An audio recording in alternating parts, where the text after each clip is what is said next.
चीन और भारत ने मिलकर किया बड़ा गेम।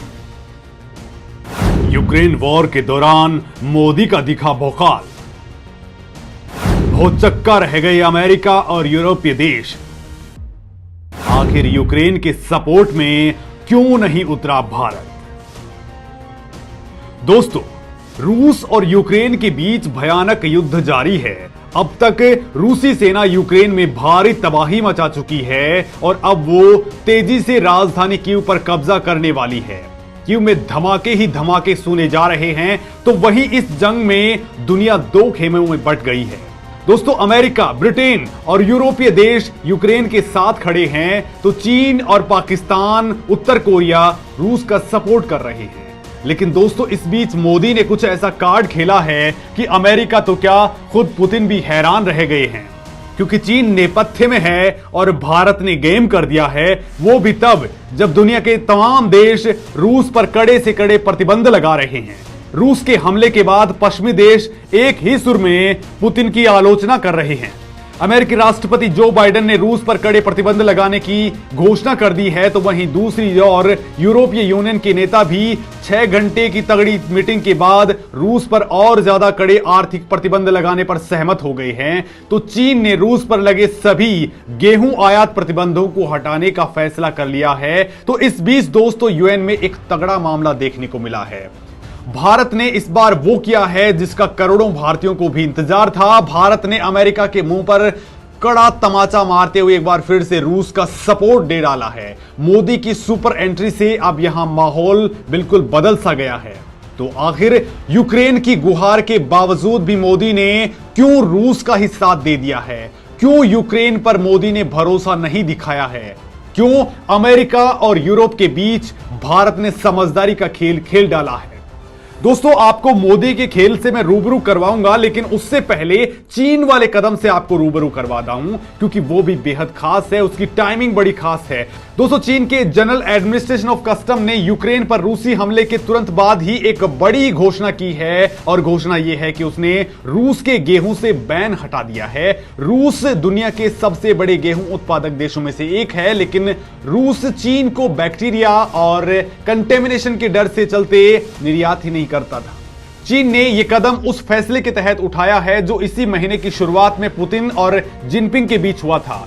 8 फरवरी को चीन और रूस के बीच एक समझौता हुआ, जिसके तहत चीन रूस से गेहूं और धान खरीदने और रूस कंटेमिनेशन को रोकने के लिए सभी जरूरी कदम उठाने पर सहमत हो गया। समझौते के मुताबिक चीन रूस में किसी भी तरह की फंगस या कंटेमिनेशन मिलने पर खरीद को तत्काल रोक देगा। यानी दोस्तों, यूक्रेन से युद्ध के दौरान चीन न केवल रूस के पाले में खड़ा हो गया, बल्कि उसने चीन को सपोर्ट देने के लिए आर्थिक रास्ते भी बना डाले हैं। अब बात आती है भारत की और मोदी की एंट्री की। तो दोस्तों, यूनाइटेड नेशंस में रूस के वीटो करने के बाद उसके खिलाफ लाया गया प्रस्ताव धड़ाम हो चुका है। वोटिंग के दौरान भारत और चीन ने तगड़ा गेम खेल डाला, और इस झोली में खाड़ी देश संयुक्त अरब अमीरात भी आ गया। ये सभी देश इस बार वोटिंग से बाहर रहे। तो वहीं America, Britain, France, Norway, Ireland, Albania, Gabon, Mexico, Brazil ने रूस के खिलाफ वोटिंग की है। संयुक्त राष्ट्र में यूक्रेन युद्ध का विरोध करने और रूस की निंदा करने के लिए अमेरिका की ओर से यह प्रस्ताव लाया गया था। मोदी पर भी तगड़ा दबाव था, लेकिन प्रस्ताव के पक्ष में 11 सदस्य देशों ने ही वोट डाला। लेकिन दोस्तों, रूस ने वीटो का इस्तेमाल करते हुए इसे रोक डाला। यूनाइटेड नेशंस में रूस ने कहा कि उसका मकसद यूक्रेन पर कब्जा करना नहीं है, और ना ही वो यूक्रेन के लोगों के खिलाफ युद्ध कर रहा है।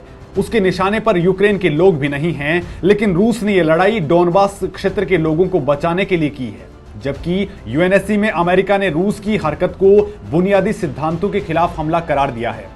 दोस्तों, यूक्रेन युद्ध पर भारत किसके साथ होगा, अमेरिका के साथ या फिर रूस के साथ, इसको लेकर पूरी दुनिया की नजर यूएनएससी पर टिकी हुई थी। लेकिन भारत ने बड़ी ही समझदारी से ये कदम उठाया है, क्योंकि भारत के लिए एक तरफ रणनीतिक दोस्त अमेरिका था, तो दूसरी ओर पक्का दोस्त रूस था। लिहाजा भारत ने यूएनएससी में यूक्रेन पर रूसी हमले की निंदा तो की, लेकिन भारत ने ना तो पक्ष में वोट डाला और ना ही भारत ने खिलाफ वोट डाला।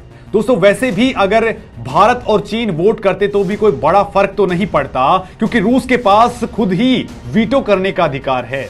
लेकिन मोदी ने ऐसा करके अमेरिका और नेटो देशों को औकात दिखा दी है। बाइडेन समेत पश्चिमी नेता मोदी से तटस्थता छोड़कर पुतिन की खिलाफत करने की बात कर रहे थे। अब दोस्तों, हो सकता है कि भारत और चीन के इस कदम की आलोचना होगी, लेकिन ये अंतरराष्ट्रीय कूटनीति में टेक्टोनिक शिफ्ट का काल है। चीन से जूझ रहे अमेरिका का फोकस फिलहाल यूरोप बन चुका है। वो एक साथ एशिया और यूरोप से पंगा नहीं ले सकता है। शीत युद्ध काल की वापसी से एशिया प्रशांत क्षेत्र की कूटनीति में भी फ्लैशबैक आ सकता है, क्योंकि चीन से निपटने के लिए क्वाड का गठन हो चुका है। तो वहीं रूस, चीन, भारत की ग्रुपिंग RIC भी है, जिसका गठन 1990 के दशक में रूस ने किया था। ब्रिक्स में भी भारत और चीन साथ साथ हैं। हालांकि दोस्तों, यूक्रेन वॉर ने अचानक वैश्विक सामरिक नक्शे में बदलाव कर डाला है। अब दोस्तों, आपके दिमाग में सवाल कौंध रहे होंगे कि आखिर मोदी ने यूक्रेन का दामन क्यों नहीं थामा, क्यों अमेरिका और यूरोपीय देशों को आईना दिखा डाला, और रूस में ऐसा क्या है जिसके लिए भारत फिर से जिगरी दोस्ती निभा रहा है। तो दोस्तों, पहले आपको यूक्रेन वाली कहानी बताता हूं, ताकि आपको पता चलेगा कि यूक्रेन भारत का कितना सगा है। क्यों आज तक भारत का कोई भी प्रधानमंत्री यूक्रेन के दौरे पर नहीं गया। दोस्तों, इतिहास अपने आप को दोहराता है। जब जब किसी भी मामले में भारत पर दुनिया का दबाव था, तो उस वक्त यूक्रेन ने क्यों हर बार भारत को ही तमाचा जड़ दिया। दोस्तों, ये बड़े सवाल हैं और इनको समझने की बहुत जरूरत है, क्योंकि दोस्तों, बहुत सारे लोग इस वक्त यूक्रेन की भावनाओं में बह रहे हैं और यूक्रेन ने भी भावनाओं में बहते हुए मोदी से अपील की, जिसके बाद मोदी ने पुतिन से भी बातचीत कर ली है। लेकिन दोस्तों, पिछले 31 साल में भारत और यूक्रेन के बीच के रिश्ते कुछ खास नहीं रहे हैं। भारत और यूक्रेन के बीच व्यापार की बात करें तो यह बहुत नगण्य सा है, और मदद की बात करें तो यूक्रेन ने कभी भी किसी भी अहम मसले पर भारत की मदद नहीं करी है। जब साल 1998 में भारत ने पोखरण में न्यूक्लियर टेस्ट किया था, तो दुनिया भर के देशों में यूक्रेन भी वो था जिसने भारत की जमकर खिलाफत की थी। तब भारत के पोखरण परमाणु टेस्ट पर यूएन में चर्चा हुई थी। तब यूएन में भारत का रूस ने न केवल साथ दिया, बल्कि यूएन सिक्योरिटी काउंसिल में भारत के पक्ष में वीटो कर डाला था। उस वक्त फ्रांस के प्रतिनिधि ने भी भारत के खिलाफ निंदा शब्द का इस्तेमाल नहीं किया था, लेकिन इस यूक्रेन ने भारत की बढ़ चढ़कर निंदा की थी। साथ ही कहा कि इंटरनेशनल लेवल पर परमाणु हथियारों को कम करने के अभियान का भारत ने सीधा उल्लंघन किया है। इतना ही नहीं दोस्तों, यूक्रेन के पाकिस्तान के साथ तगड़े रिश्ते रहे हैं। 23 साल पहले पाकिस्तान ने यूक्रेन से 320 T-80 टैंक खरीदने की डील करनी चाहिए। यह डील $650 मिलियन की थी। तब भारत ने यूक्रेन से कई बार रिक्वेस्ट की थी कि वो पाकिस्तान को ये टैंक ना बेचे, क्योंकि ये टैंक पाकिस्तान में आतंक को बढ़ावा देने और भारत के खिलाफ इस्तेमाल करने में करेगा। लेकिन यूक्रेन ने भारत की एक नहीं सुनी और इन 320 टैंकों को पाकिस्तान को बेच डाला, जिसका इस्तेमाल पाकिस्तान आज भी भारत के खिलाफ करता है। दोस्तों, साल 2020 में ही यूक्रेन ने पाकिस्तान के साथ $85 मिलियन की डील की है, जिसके तहत इन टैंकों को फिर से अपग्रेड किया जाएगा। इतना नहीं, पाकिस्तानी सेना के जो ट्रांसपोर्ट एयरक्राफ्ट हैं, उनको भी यूक्रेन ही मेंटेन करता है।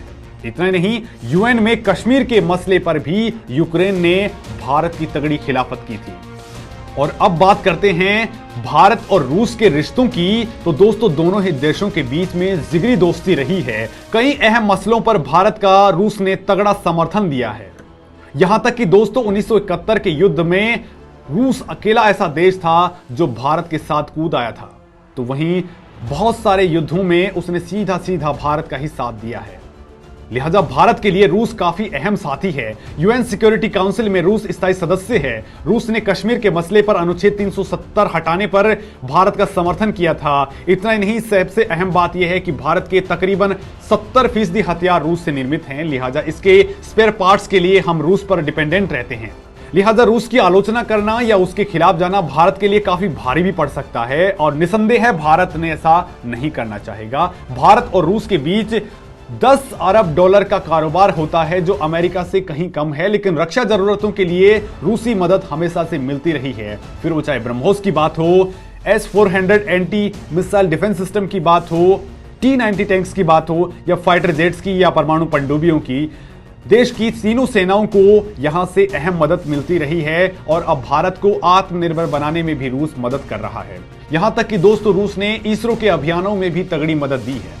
हालांकि दोस्तों, इस वक्त रूस और चीन के बीच के रिश्ते काफी ठीक हो चुके हैं। वहीं भारत के साथ अगर चीन के रिश्तों की बात करें तो ये काफी समय से चुनौतीपूर्ण रहे हैं। पिछले कुछ सालों में दोनों ही देशों की सेनाएं एक दूसरे के साथ टकराव की स्थिति में हैं।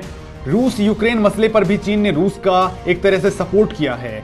रूस की यूक्रेन की कार्रवाई को चीन ने आक्रमण तक करार देने से साफ इनकार कर दिया। रूस और चीन के बीच 110 अरब डॉलर का कारोबार होता है। वहीं भारत और चीन की बात करें तो ये 125 अरब डॉलर से आगे बढ़ चुका है, जो अमेरिका से भी ज्यादा है। यानी दोस्तों, अगर चीन लद्दाख से लेकर अरुणाचल प्रदेश तक सीमा पर अपनी हरकतों से बाज आ जाए तो RIC यानी रूस, इंडिया और चीन वाले ग्रुप को नया जीवन ही मिल जाएगा और उस स्थिति में एक बहुत बड़ा गेम हो सकता है। और अंदर खाने खबर यह भी है कि यह ग्रुपिंग अब आगे बढ़ चुकी है, क्योंकि दोस्तों अमेरिका और पश्चिमी देशों पर ज्यादा भरोसा नहीं किया जा सकता है। सबसे अहम बात तो यह है कि जब रूस ने यूक्रेन पर हमला किया तो ऐसे वक्त में यूरोपीय यूनियन यूक्रेन की मदद के लिए आगे ही नहीं आया। तमाम देश केवल बयानबाजी जरूर करते रहे, लेकिन किसी ने भी यूक्रेन की सैन्य तौर पर मदद नहीं की है। अमेरिका समेत यूरोपीय देशों ने यूक्रेन की कोई सैन्य सहायता नहीं की। जब यूक्रेन के पड़ोसी देश और अमेरिका तक सैन्य मदद के लिए आगे नहीं आ रहे और सिर्फ बयानबाजी और प्रतिबंध लगा रहे हैं, तो भारत को भी सोचने की दरकार थी। हालांकि दोस्तों, भारत और चीन और रूस के बीच में जिस तरह से अभी डील हो रही है, उसको लेकर के पाकिस्तान बड़ा परेशान है और पाकिस्तान की मियां जान इस वक्त रूस का चक्कर लगा रहे हैं। उसके पीछे भी कहानी कुछ यही है। दोस्तों, इस मामले में आप क्या कुछ सोचते हैं? मोदी सरकार को आगे क्या कुछ करना चाहिए? मुझे कमेंट लिख करके जरूर बताएं।